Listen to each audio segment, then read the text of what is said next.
다 함께 찬송가 435장 나의 영원하신 기업 함께 부르시면서 월요일 새벽 예배를 하나님께 올려드리겠습니다.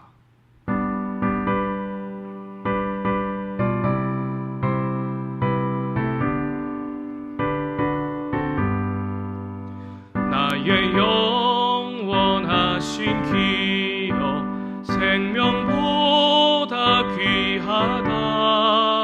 나의 갈 길 다가도록 나와 동행하소서. 주께로 가까이 주께로 가오니 나의 갈 길 다가도록 나와 동행하소서. 세상 부귀한 일함과 모든 명예 버리고 험한 길을 가는 동안 나와 동행하소서.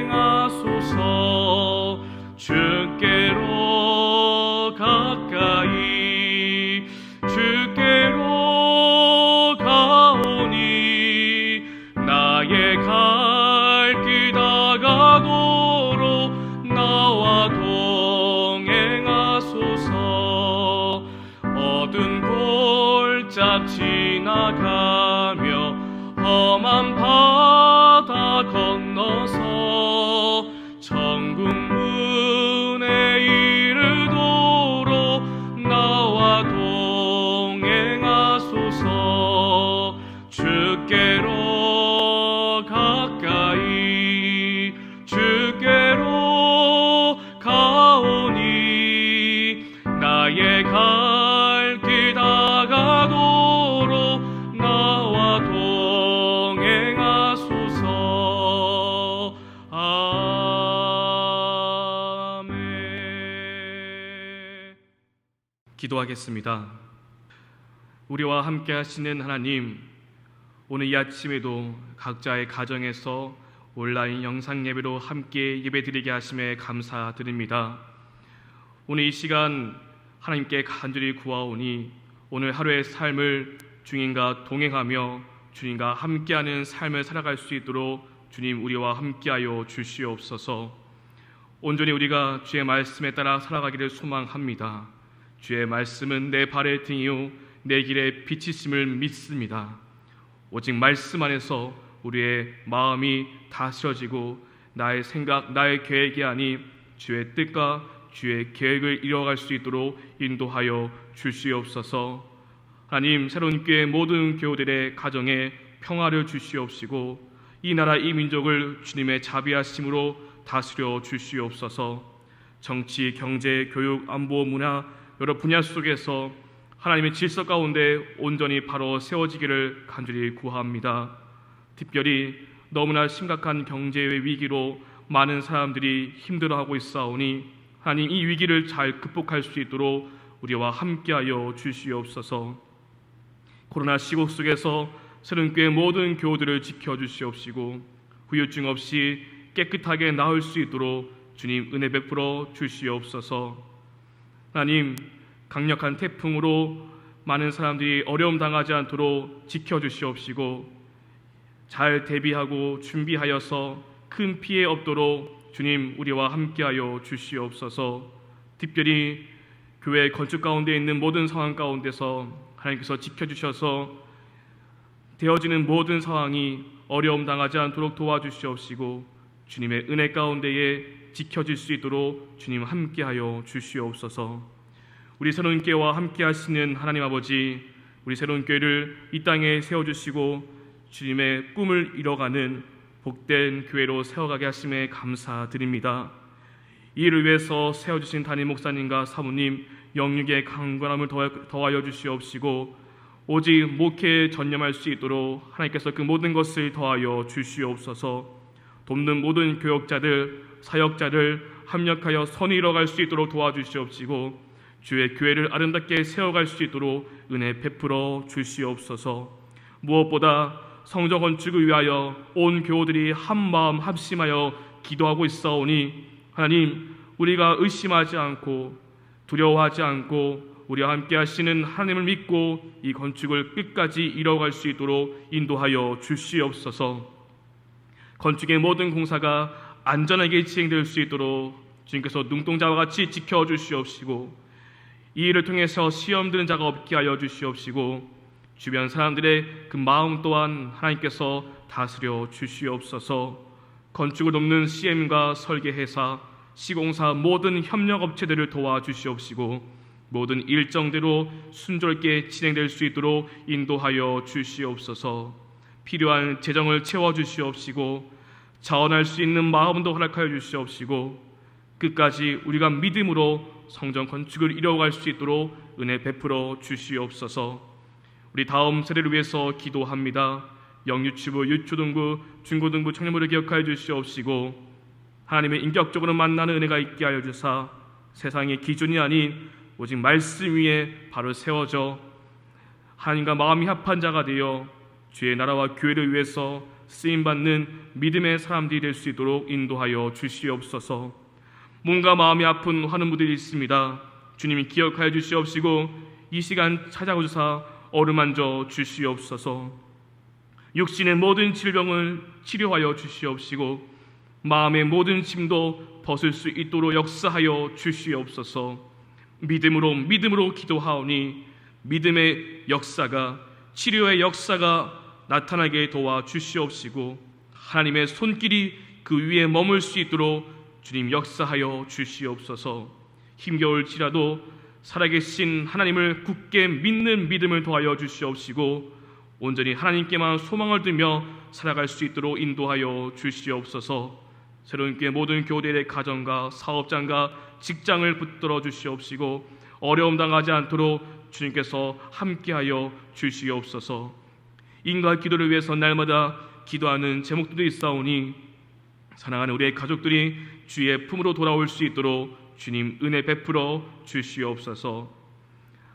파키스탄의 만가만디 교회를 기억하여 주시옵소서.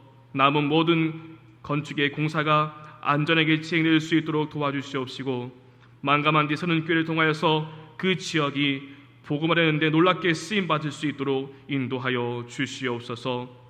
모든 성도님들의 그 사역과 그 가정을 붙들어 주시옵시고, 주의 나라와 선교를 위해서 끝까지 복음 들고 나아갈 수 있도록 은혜 베풀어 주시옵소서. 이 시간 함께 말씀 나눕니다. 말씀을 통하여서 깨닫는 은혜가 있게 도와주시옵시고, 말씀 붙잡고 기도하는 이 아침의 시간 될 수 있도록 역사하여 주시옵소서. 주님께서 우리와 함께 하시고 동행하여 주실 줄로 믿사오며 거룩하신 예수님의 이름으로 기도드립니다. 아멘. 오늘 이 아침 우리가 함께 읽은 말씀은 창세기 5장의 말씀입니다. 창세기 5장의 말씀을 드라마 바이블로 함께 읽고 말씀 나누겠습니다. 제5장. 이것은 아담의 계보를 적은 책이니라. 하나님이 사람을 창조하실 때 하나님의 모양대로 지으시되 남자와 여자를 창조하셨고, 그들이 창조되던 날에 하나님이 그들에게 복을 주시고 그들의 이름을 사람이라 일컬으셨더라. 아담은 130세에 자기의 모양 곧 자기의 형상과 같은 아들을 낳아 이름을 셋이라 하였고, 아담은 셋을 낳은 후 800년을 지내며 자녀들을 낳았으며 그는 930세를 살고 죽었더라. 셋은 105세에 에노스를 낳았고, 에노스를 낳은 후 807년을 지내며 자녀들을 낳았으며 그는 912세를 살고 죽었더라. 에노스는 90세에 게난을 낳았고, 게난을 낳은 후 815년을 지내며 자녀들을 낳았으며 그는 905세를 살고 죽었더라. 게난은 70세에 마할랄레를 낳았고, 마할랄레를 낳은 후 840년을 지내며 자녀들을 낳았으며 그는 910세를 살고 죽었더라. 마할랄렐은 65세에 야렛을 낳았고, 야렛을 낳은 후 830년을 지내며 자녀를 낳았으며 그는 895세를 살고 죽었더라. 야렛은 162세에 에녹을 낳았고, 에녹을 낳은 후 800년을 지내며 자녀들을 낳았으며 그는 962세를 살고 죽었더라. 에녹은 65세에 무두셀라를 낳았고, 무두셀라를 낳은 후 300년을 하나님과 동행하며 자녀들을 낳았으며 그는 365세를 살았더라. 에녹이 하나님과 동행하더니 하나님이 그를 데려가심으로 세상에 있지 아니하였더라. 무두셀라는 187세에 라멕을 낳았고 라멕을 낳은 후 782년을 지내며 자녀를 낳았으며 그는 969세를 살고 죽었더라. 라멕은 182세에 아들을 낳고 이름을 노아라 하여 이르되 여호와께서 땅을 저주하심으로 수고롭게 일하는 우리를 이 아들이 안위하리라. 라멕은 노아를 낳은 후 595년을 지내며 자녀들을 낳았으며 그는 777세를 살고 죽었더라. 노아는 500세 된 후에 셈과 함과 야벳을 낳았더라. 할렐루야. 온라인으로 함께 예배하는 우리 모든 성도님들 위해 주님의 은혜가 함께하기를 간절히 소망합니다. 우리가 함께 읽은 창세기 5장은 아담의 계보를 기록해주고 있습니다. 특별히 이 계보는 아벨이 죽고 대신 허락하여 주신 셋부터 시작하고 있습니다. 그래서 아담의 계보이지만 동시에 셋의 족보라고도 할 수 있겠습니다. 이전작인 창세기 4장 말씀을 보면은 가인이 아벨을 죽인 다음에 그 가인의 자손, 가인의 족보가 나옵니다. 창세기 4장에서는 가인의 족보가, 창세기 5장에서는 셋의 족보가 나오고 있는데 이 둘은 명확한 대조를 이루고 있습니다. 그것은 바로 하나님이 함께하는 족보이냐 그렇지 않는 족보이냐로 구분되어지는 것입니다. 창세기 4장에 나오는 가인의 족보에는 하나님에 대한 언급이 전혀 나오고 있지 않습니다. 사람에만 초점을 맞추고 있습니다. 그러나 창세기 5장을 보면은 이 셋의 족보에서는 하나님에 대한 언급으로 시작하고 있습니다. 창세기 5장 1절과 2절 말씀을 읽어드리겠습니다. 이것은 아담의 계보를 적은 책이니라. 하나님이 사람을 창조하실 때에 하나님의 모양대로 지으시되 남자와 여자를 창조하셨고 그들이 창조되던 날에 하나님이 그들에게 복을 주시고 그들의 이름을 사람이라 일컬으셨더라. 아멘. 하나님께서 사람을 하나님의 모양대로 하나님의 형상대로 창조하셨고 하나님은 그들에게 복을 주셨다라고 말합니다. 이것이 셋의 족보의 시작입니다. 셋의 족보는 하나님으로부터 시작되었다는 것을 강조하고 있습니다. 그러나 창세기 4장에 나오는 가인의 족보는 하나님은 전혀 나오지 않고 사람만 등장하고 있습니다. 세상적인 관점에서 보면은 창세기 4장에 나오는 이 가인의 족보가 더 자랑할 것이 많아 보입니다. 창세기 4장에 나오는 가인의 족보를 보면은 장막에 거주하며 가축을 치는 자, 수금과 퉁소를 잡는 자, 구리와 새로 여러 가지 기구를 만드는 자에 대해서 말하고 있습니다. 반면에 우리가 함께 읽은 이 셋의 족보는 어떠합니까? 특별한 내용은 없고 언제 자녀를 낳아 살았고 죽게 되었는지만 기록해주고 있습니다. 아주 평범한 일상을 사는 그 사람의 족보 이야기가 나오고 있는 것입니다. 사랑하는 성도 여러분, 가인의 족보와 달리 이 셋의 족보는 특별할 것이 없는 족보로 보이지만 이 족보가 하나님과 함께한 족보라는 것을 우리는 꼭 기억해야 합니다.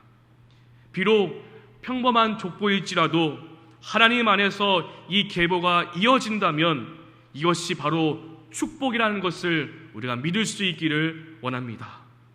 여러분께서는 무엇을 남기고 싶으십니까? 아무리 세상적으로 대단한 일을 남겼다고 해도 하나님이 없으면 아무런 의미가 없다는 것을 우리가 믿음으로 고백할 수 있기를 원합니다. 특별하지 않고 평범할지라도 하나님의 신앙을 남기고 이어가는 것이 바로 최고의 유산이라는 것을 우리가 꼭 믿으며 이것을 전할 수 있는 우리 모두가 되기를 간절히 소망합니다. 오늘 우리가 읽은 창세기 5장에 나오는 이 족보들을 쭉 보면 우리가 잘 아는 신앙의 인물들이 나옵니다. 대표적으로 에녹과 노아가 있습니다. 그리고 이 셋의 족보를 보면은 반복되는 패턴으로 이 족보가 시작되고 있는데요. 누구가 몇 세에 자녀를 낳았고 또한 얼마를 살았다가 몇 세에 죽게 되었는지를 기록해주고 있습니다. 이렇게 반복되는 패턴으로 쭉 기록되어 있다가 특별히 에녹과 이 노아에 대해서만 특별한 설명이 나오고 있습니다.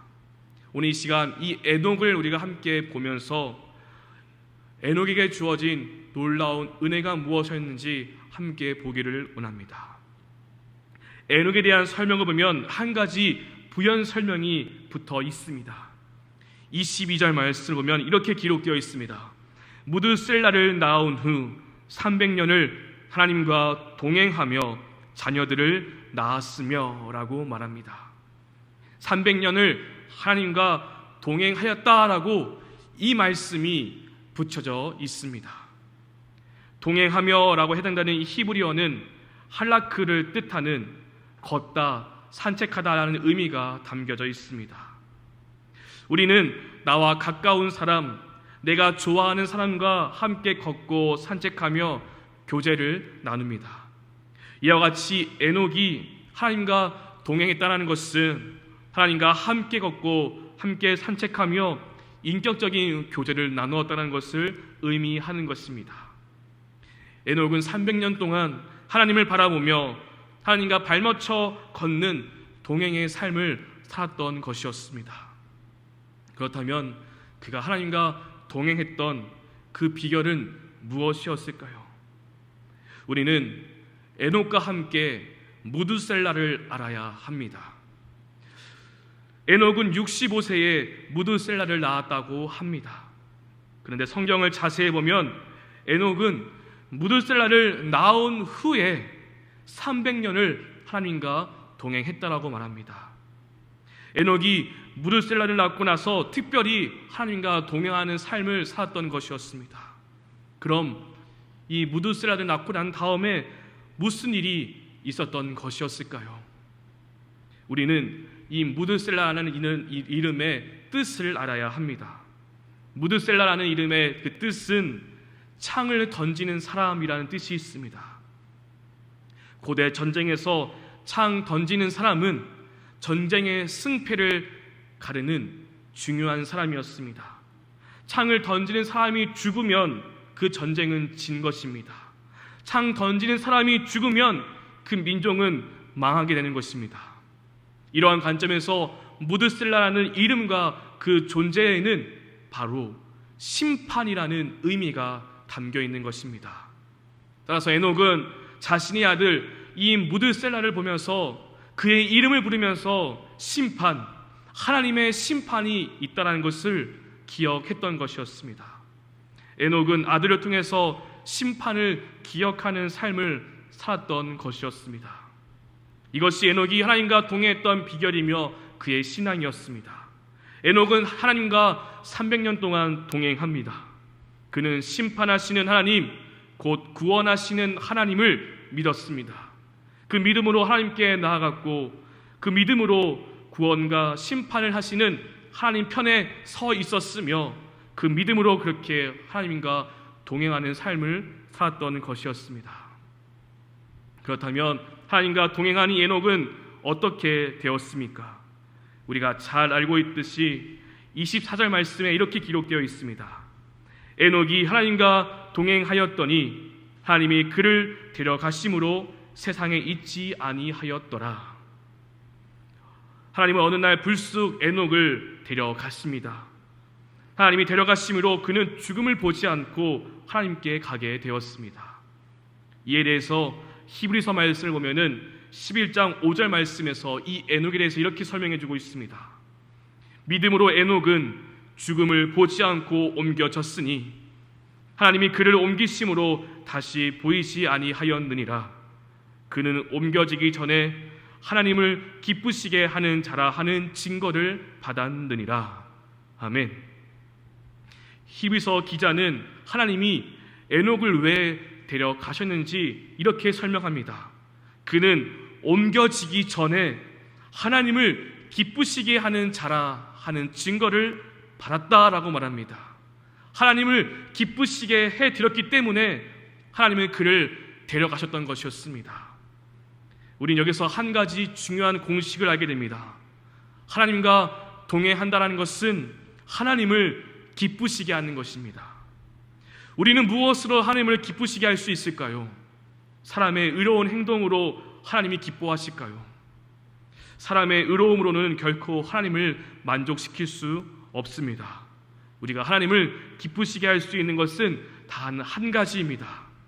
좀 전에 읽었던 히브리서 11장 5절 말씀에서 이 에녹에 대해서 말한 다음에 이어지는 6절 말씀에서 이렇게 기록되어 있습니다.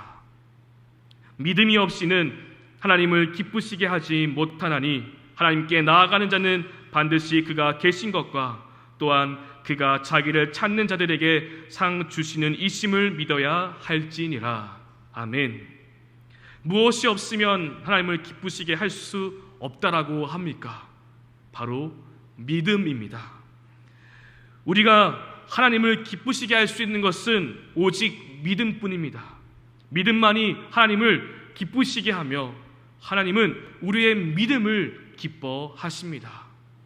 믿음의 눈으로 살아계신 하나님을 보고 믿음의 눈으로 우리에게 주실 그 사랑을 바라보는 것, 이것이 바로 하나님께서 기뻐하시는 일인 것입니다.